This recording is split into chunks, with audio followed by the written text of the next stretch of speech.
Governor Brown delivered his State of the State address today, hailing what he called a comeback in the Golden State.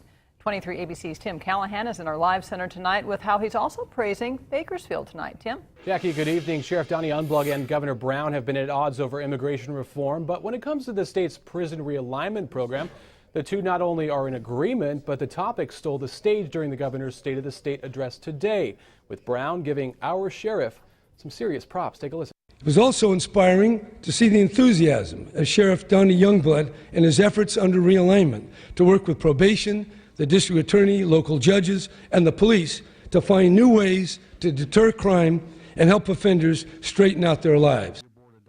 We spoke to Sheriff Donnie Youngblood from Washington, D.C. today moments ago, and he praised his staff and the law enforcement community for their support during prison realignment, but also touched on how the two, Governor Brown and himself, have worked together during these tough times. The governor and I have agreed to disagree. We won't agree on everything. You know, he's a Democrat, I'm a Republican, but we realize that we have to do something, and I respect him a great deal because he's one of the most honest men I've ever seen. If he tells you something, he'll do it. I really, really appreciate that and his candor and his support. We'll build for the future, not steal from it.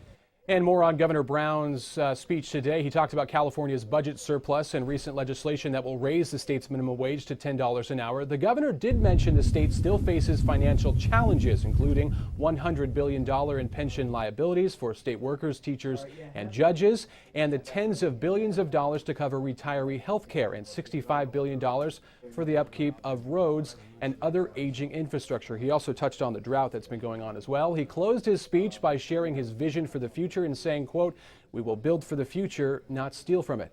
For a complete list of the transcript of the governor's speech, head over to our website at turnto23.com. That's the latest in the Live Center. Tim Callahan, 23 ABC.